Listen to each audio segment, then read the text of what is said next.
What's up, friends? This is Manni and the 4.2 is live, and to our surprise, the ERT fleet composition has changed. Hammerhead and 890 and 8 ships. What is going on there? We're also gonna have a look at the loot table, if it has changed on ERTs, maybe it has become better. Also the same for Vaughn missions. I wanna update you if there is now finally again a better loot table, we'll see. We're also using the brand new laser update now that hits a lot more reliably when you connect the laser. You can very effectively drop, for instance, the thrusters of a Polaris if you're flying behind it, because the laser hits where you aim it and it hits perfectly reliable. However, server performance is still a thing. So yeah, while we're booting up the Idris, you see, or launching it up, there is the double size 7 Conqueror gun turret that will now be opening fire because I'm getting my boys loaded into this Idris, and we're gonna have some almost fully manned Idris combat in its prime, most powerful setup, which means Hurston Dynamic Exodus laser beam on the belly and the double size 7 Conqueror gun turret, ballistic cannon turret on the top that can do its own, what was it, 13,000, 14,000 DPS or something, or was it 12, 11? I'm not sure, I need to check the number, but it was an insane amount of DPS when you hit with that. We also find a well, just a derelict Idris sitting in space that it looks like it has been scrapped or salvaged. And we destroyed it, and as a reward we got this nice little fireworks here. By the way, the new storm event with the new worm and everything, I'm gonna make a separate video about that. This here is about testing the known combat missions and seeing what has changed. And if you like the update and you want to see more of it, stay tuned, subscribe to the channel, and be ready for the next videos that I also would like to do in a similar manner. So, the red level contract, we just scanned one of those satellites, and it turns out to be a hostile one, so it spawns an 890, and a hammerhead, and a whole lot of other things as well. So, we're going for it. Let's see, we're in 5 kilometers range. From this point on, we can begin firing at the hammerhead, but remember, only at 4 kilometers is the optimal range. Everything under 4 kilometers is what we hit with the full amount of damage output that the laser has. We can hit at 5 kilometers and we do decent, really good damage, but not as much as once we get under 4 kilometers, which we're getting to in just a second. But nope, we're not even getting there. The hammerhead was destroyed before we even made it. And that was just pilot-controlled laser firepower from me in that case. All my friends are sitting in these turrets. We have manned 3 double size 5 attrition turrets on the top of the Idris, as well as the double size 7 Conqueror ballistic cannon on the nose. 1 double size 5 attrition based turret is unoccupied at this very moment. It serves as a backup. Once the cannon is empty, my buddy will go over to this one. It is where the most firepower on the Idris comes from, so if you're firing at other big capital ships and you have 4 guys available, you're gonna wanna have somebody in that nose turret, and you're gonna have as many people as you can in the top sitting or positioned size 5 gun laser turrets on top, preferably with attritions against large capital ships. So right now there's only 1 of them firing, but now it's 2. Okay, it's getting more and more. We have 3 of them manned at the moment together with that gun turret, that cannon. And the 890 is already destroyed. It doesn't really take much. Even just the ballistic cannon could dispatch of the 890 in a matter of couple of seconds with that much DPS. Also, processed food here was the best loot. Corundum 52, 107 processed food. There is not really anything good in there in that 890. It goes the same for the hammerhead, so we're not really getting value out of these ships. They do have loot, but it's completely useless. You see also I'm hitting the enemy Cutlass black there with the laser, but to me it seems like maybe it has something with server performance, or you have to stay connected with the laser beam for about 2 seconds with a smaller target for damage to begin rolling in. Maybe this is like a safeguard to protect little fighter players, so they can't just connect with your beam like in a drive-by, like touch it once and they're instantly destroyed, right? Maybe this is like the safeguard put in place here by CIG, so that you have to stay connected for 2 seconds with perfect accuracy, and then the damage will begin to calculate and come over. Maybe. You see, it looks fantastic when the Idris is manned and all those freaking turrets are opening up. We don't even have the 4 in the back seats you know, placed where you have these additional size 3 what is it, projectile ballistic projectiles that are surrounding the Idris. These ones are actually not occupied at all, so we only have the laser turrets on top, mostly mounted, as you can see here, and the ballistic cannon. And it is insane how much firepower comes out of this ship, because we have 11 PDCs, I think, and they are all automatically firing at smaller targets. Perfect laser accuracy with the fastest projectiles in the game, and hitting extremely well. So even a small arrow passing by will typically get almost completely destroyed in a drive-by by these. And this is an arrow, in fact, getting destroyed down there. So the PDC is currently destroying it. Yeah, that cannon turret, by the way, looks extremely impressive when it fires. Super slow traveling projectiles, hitting smaller targets with it, it's going to be extremely difficult. But if you do manage to hit something with it, it's probably going to pop in 1 or 2 hits. Now, let's jump into the next part of this video, where Idris versus Polaris, the Flight School number 8 mission, Gilly's Flight School. And I can tell you the Polaris, even with this fully manned, or at least mostly manned Idris, actually takes a long time to get destroyed. At this point, when you have an Idris manned like this, another Polaris will no longer stand a chance. Previously, we had other manned Polaris that are like very well manned versus me alone on an Idris, and I couldn't really fight them because eventually they got my laser turret destroyed, and I was not mobile enough. Now being manned as an Idris, now you can just keep the enemy Idris above you, and all those heavy damage output laser turrets are gonna have perfect firing accuracy and much more firepower than the enemy Polaris can have. So if you man the Idris as well as you man a Polaris, the Idris will absolutely break apart the Polaris. You see, I'm currently manually targeting the thrusters of the Polaris, and it takes like 3 seconds per connected laser beam on a thruster for the thruster to be completely destroyed. So if you fly past a Polaris like I'm doing right now, within a matter of 30 seconds you can destroy kind of all 6 large thrusters on the back. There's still this one left here, I'm hitting it, okay, I think it's gone, and now to the right there's one left underneath, and boom, that's it. Now it has no more thrusters whatsoever. We can still see the enemy Polaris flying around pretty fast though. I'm assuming it's just the maneuvering thrusters that are positioned all around the ship that are still going to be able to make the ship move, just not as fast anymore. It cannot turn quickly anymore, but it can still move. So boarding the ship just because you destroy the thrusters is not a thing. We've tried it. Every time we get close enough to like send somebody out the airlock, the Polaris begins flying again, and it flies so much faster than you can EVA, so no chance to get in there. Yeah, and then there are these server hiccups where the ship teleports like a good kilometer away somewhere else. But yeah, you see, it looks fantastic to be firing all these guns on the Idris. I really like this, and now that the turrets are properly working, you know, they're buffed in a way where they are moving fast, they're accurate, the aiming works, and also the gun turret in the front doesn't overheat after one shot, the ballistic cannon. So this is really fun now. The damage has been buffed. What has yet to happen is an ammo capacity buff for the Conqueror gun turret in the front. The ballistic cannons, 300 shots is kind of a joke.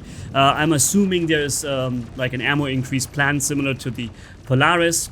I wouldn't be surprised if this large size 7 will end up having 1,200 shots later. We'll see if it holds true, but I'm really expecting a big ammo buff to be coming around, similar to the one that happened with the Polaris. But yeah, you see, we're giving it everything we've got against that Polaris. Maybe I could position myself a little closer so that my gunners can hit a little more easily, but that Polaris is tough, dude. It is tough. That one from that flight school, and it takes some time to get rid of it. You're not gonna flatten that thing in 1 minute. It's not going to happen. Even with the laser beam of the Idris, even with the Conqueror gun turret on the front, and even with additional size 5 gun laser turrets mounted, that thing is gonna take some beating. But it went down shortly after. Just to show you this, did you know that you don't even have to dock at Seraphim Station, for instance? You don't even have to use your landing gear. You can just land your belly close to the landing pads up on the Seraphim Station, and you get service. You can just from there pop, get the service and fly away. No long stay, no docking permission, no auto docking and taking forever and whatnot. No, just hover there over the pad, get the service and leave. That's it. That's the entire landing that we just did.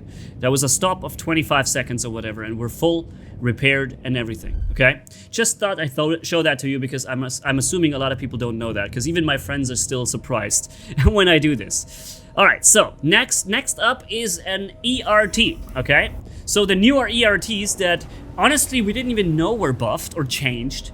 We just thought we were trying some ERTs to test the capabilities of the Idris against familiar enemies, and then it turns out they're no longer that familiar at all. Because what looked like at first 4 ships, normal ERTs, right? Then we scanned them, was like, wait, why is there a Harbinger? That's supposed to be an ERT. Another Harbinger? Huh? And then we realized, wait a minute, there's a lot more ships than just 4. There's this little Raylan, there's a Hurricane in there. Then there's a Hammerhead, and then there's the main target on the bottom left, which is an 890, which was scanned by my buddies. So we knew we have 2 capitals or sub-capital ships, as well as a whole huge number of additional smaller targets. And that is a complete new fleet composition for ERTs, which of course gave us big hope that with this much increased difficulty, that also the loot table will be different, and we're going to be able to get a lot more good stuff out of these more difficult ERTs, right? It would make sense if they make it so much more difficult to do it. Previously with one Constellation or Corsair, you would be able to do almost every ERT except when they have hammerheads inside, then you would sometimes or very often struggle. But if there wasn't a hammerhead, you could do every ERT pretty much by yourself with a Connie or Corsair, no problem. But now with Hammerhead seemingly being part of every ERT, at least all of the 3 ones that we did had one, and then an additional large ship such as the 890, that actually becomes a real challenge now, and probably nothing you're gonna do all by yourself in one Corsair anymore. Unless you really get lucky, the ships are stuck, not really helping each other or something like this. Okay, so let's get rid of that Hammerhead. I finally got it aimed again, and you see it goes pop in 2, 1, and well, yeah, there's a ambulance outside apparently. Is it still there? Wow. Yo, I'm just telling you that the laser is reliably connecting, but it does seem there do seem to be significant differences in the kill time. Sometimes the hammerhead goes down in 8-10 seconds, how it should be from this laser, and then other times it'll take so much longer. I'm assuming it's all tied to the server performance. If the server performance goes well and those shots are all hitting correctly and being calculated correctly, this thing is going down pretty quickly. You see, I'm also shooting, again, trying to shoot smaller ships, but it's hardly possible to hit a little scythe. Also a new, by the way, the rarest ship in the game, the Vandul Scythe. A few of my friends have it, might make a review about it sometime soon. But look at this nice fireworks here. All those turrets firing, opening fire, everything boom, boom, boom. It is so cool. Our gun turret in the front, my friend was like, yeah, it's a big cannon. I want to make sure I hit my shot when I fire it. I say, dude, you have a super high fire rate. Just play the 12,000 DPS, bro. And he was like, all right. And then doom. He fired that thing for how it's supposed to be. But first we had some crazy lag. You see the teleporting on the 890. And then once we got close enough and he was confident that his shots will hit, he's like boom, boom, boom. And this is when that turret brings its full 11,250 DPS to the table. What a crazy amount of damage output just from a single player that's sitting in that thing, right? And that's exactly what I wanted to see from a massive Idris, where that special nose turret is something special, right? And that's also why I said in this video that if you will want to have your best gunner in that turret when you play Idris versus Idris, because the one who snipes off the other guy's turret the fastest will be able to play that DPS for the rest of the fight, while the others might not be able to do that, right? So very interesting to see how different the capital versus capital ship combat gets now, thanks to this massive projectile cannon turret on the nose. And just look at all that firepower coming from my buddies here. Dum bum bum bum bum, and there goes the Harbinger. It doesn't even make one flyby. It was just full with full shields and everything, and now it's destroyed. Oh man, this is really fun. All right, so we also scanned the ships. I'm not showing the results right now, but we scanned, and unfortunately, I have to tell you that despite the better loot table, there was nothing good in there. Nothing. Absolutely nothing worth collecting whatsoever. And so we've made another ERT, which we are at right now. We just wanted to make sure this isn't a one-time thing. Sometimes you get lucky, sometimes you're not, right? And the next ERT, for some reason, had a Connie being the prime target to kill, but also had a hammerhead and an 890 as well. So yeah, it's all there. And you see here when the ships are actually hovering in space, or just standing still, the laser can kill them pretty quickly. Okay. My turret gunners are looking around trying to find the other ship that was just... They were like, wait a minute, there was a guy there, wasn't there? And now they're all looking, where is he? But look, there's all kinds of ships right around us. The PDC is already having some fun and beginning to open fire. And here is one of those other harbingers or hoplites or whatever it is. The Star... not Star Lancer, what's the smaller one? The Max or Door or whatever, it's also flying around here a lot. So very interesting new fleet compositions in the ERT, but spoiler alert, wonderful combat here to show you here over the moon, over Selene, but unfortunately the loot table was absolute garbage still in these ERTs. Despite them having completely been changed in the fleet makeup, the loot has not been changed with it or made attractive in any way, shape, or form. That is a big missed out opportunity, if you ask me, because this has always been a very preferred or a very player's favorite way of doing combat and combining it with making some money, right? Even if it wasn't like the highest payout necessary that is in the game, at least you were able to make some money and enjoy some combat at the same time doing ERT chains. But now, with the loot being in pretty much every ERT useless, you can only do it for fun now. But if you know you're doing something for fun and you're not gaining anything to that, all your friends sitting in those turrets, nobody's gonna earn any money with that in game. It's very hard to motivate people to do more than one run for that, you know. So I would urge CIG to come back with a better loot table.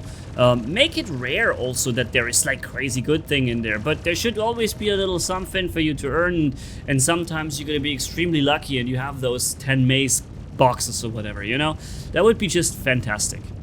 And here you see that I'm not even firing at the hammerhead, it's just letting it be done by my crew. So the last thing I wanted to show you here is the Vaughn missions. Vaughn missions have always been a staple when it comes to earning good money, right? Easy mission money tutorials, where we all know them, and I have made them as well. But unfortunately, even here, we scanned all the ships. There was 2 C2s and a reclaimer, so it was a good Vaughn when it comes to the ship fleet composition, but none of them had anything good in there. Their first C2 was completely empty, had not one box. The second C2 had, let's check, corundum, quartz, titanium, copper, yeah, scrap. So scrap being even like a bit more valuable at that part, but not really. You're not gonna have 4 people with you or 5 people and you're gonna give them a good cut of the payout if there's nothing in there, you know. So yeah, another video will soon be. Oh, by the way, you still don't lose reputation when you abort missions in Vaughn, so that's good. Another mission video will come up about the worm and the storm event, so that's something to look forward to. Thank you guys for watching. Catch you in the next video, and Manni signing off. Bye bye, my friends.